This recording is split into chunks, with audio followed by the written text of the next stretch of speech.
southeast of Perth is the lovely little coastal town of Esperance. Although it is small in size, it is getting a big reputation as a great destination for foodies. And of course, you can't start a foodie trail without a coffee. Beautiful, thank you very much. These guys set up down here on the foreshore and ply the locals with their daily caffeine hit.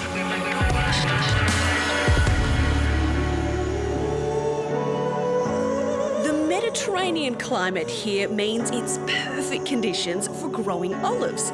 And Anne O'Neill, the owner of the Yiri Grove Olive Farm, is making the most of it. And what sort of olives have you got? Calamatas, Manzanilla, Frantoio and Barnea. Have you got a favourite?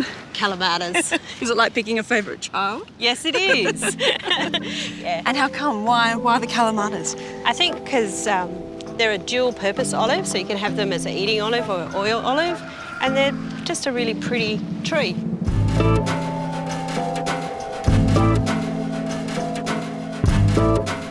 So Anne, we're going to do some taste testing of the olive oil now, which I've never actually taste tested olive oil before. So is there a trick to it? Hold it in your hands and start warming it. That will start the aromas going. Okay. Just a little sip. It's got a bitterness and a pepperiness. And a slight little chilli kick just towards the end. That's it. I like it. It's quite yummy. Yeah. Better to drink than on a salad. Esperance is definitely rich with great produce, but it's not just the foodies who win. Beer lovers, have I got something special for you? Inside this unassuming tin shed is a very special local brewing company who completely pride themselves on making the most genuinely locally produced beer in Australia. Lucky Bay Brewing is a microbrewery with a difference. Beck, this is our brew floor. In here we make 8 different beers. Looks pretty snazzy. It's nice and shiny and sparkly, and everything is super, super local. How do you keep it that way?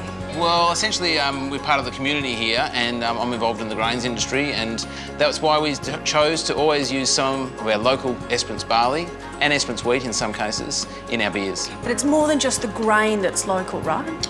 Absolutely. I mean, our grain, after we've extracted all the goodies out for the beer, we've got leftover what we call spent grains. That goes just down the road to a friend of ours, and he's got about 20 cows, and they hoover that up. They love that. And also we keep a little bit for our chooks, and also a local baker, and she's been using it as a bit of an experimentation in some of her local recipes as well.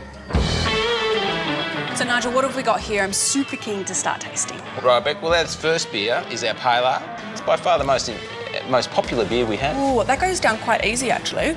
So the next one here is a Scottish Ale, and if that beer, because it's low alcohol, it's only about 3.2%, it's easy drinking. Take that one with me, thank you very much. You can sample all the beers on tap, and you can grab a 2-litre growler or a 1-litre can of your favourite beer to take home with you. Cheers!